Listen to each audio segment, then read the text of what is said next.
കണ്ണൂർ കോർപ്പറേഷനിൽ അഴിമതി നടക്കുന്നുവെന്നാരോപിച്ചും ഇതിൽ അന്വേഷണം ആവശ്യപ്പെട്ടും ഇടതുമുന്നണിയുടെ നേതൃത്വത്തിൽ കോർപ്പറേഷൻ ഓഫീസിന് മുന്നിൽ നടത്തിവന്ന റിലേ സത്യാഗ്രഹ സമരം പിൻവലിച്ചു. മാലിന്യം നീക്കം ചെയ്യാൻ ചുമതലപ്പെട്ട കമ്പനിയുമായുള്ള കരാർ റദ്ദാക്കാനും കമ്പനികളുടെ പേരിൽ നിയമ നടപടികൾ സ്വീകരിക്കാനും കോർപ്പറേഷൻ ഭരണസമിതി തീരുമാനിച്ച സാഹചര്യത്തിലാണ് സമരം അവസാനിപ്പിച്ചതെന്ന് CPM ജില്ലാ സെക്രട്ടറി MV ജയരാജൻ വാർത്താസമ്മേളനത്തിൽ പറഞ്ഞു. ചേലോറയിലെ ട്രെഞ്ചിങ് ഗ്രൗണ്ടിലെ ഏജ് ചൂണ്ടിക്കാട്ടിയ സാമ്പത്തിക ക്രമക്കേടിനെക്കുറിച്ച് അന്വേഷിക്കണമെന്നും കരാറിലേർപ്പെട്ട കമ്പനികളെ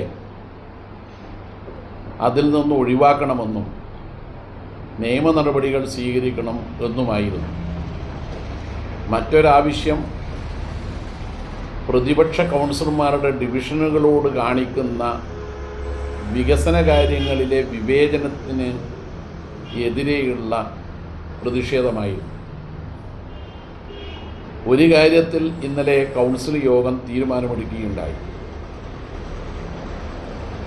ചേലോറയിലെ ലെഗസി വേസ്റ്റ് നീക്കം ചെയ്യൽ കരാറിലെ ഏജ് ചൂണ്ടിക്കാണിച്ച ക്രമക്കേടിൻ്റെ അടിസ്ഥാനത്തിൽ കരാർ കമ്പനികളെ ആ കരാറിൽ നിന്ന് ഒഴിവാക്കാൻ തീരുമാനിച്ചു.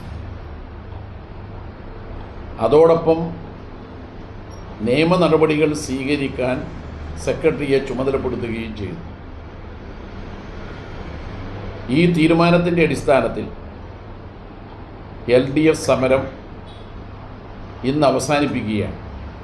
കമ്പനിയുടെ കാര്യത്തിൽ മാത്രമാണ് തീരുമാനമായതെന്നും സമരത്തിൽ ഉയർത്തിയ മറ്റു പ്രശ്നങ്ങളെല്ലാം പരിഹരിക്കപ്പെടാതെ തന്നെ കിടക്കുകയാണെന്നും MV ജയരാജൻ പറഞ്ഞു. ഇടതുമുന്നണി നേതാക്കളായ M Prakashan, Vellur Rajan, M Unnikrishnan, Rakesh മന്തമ്പത്ത്, N Sukanya എന്നിവരും വാർത്താസമ്മേളനത്തിൽ പങ്കെടുത്തു.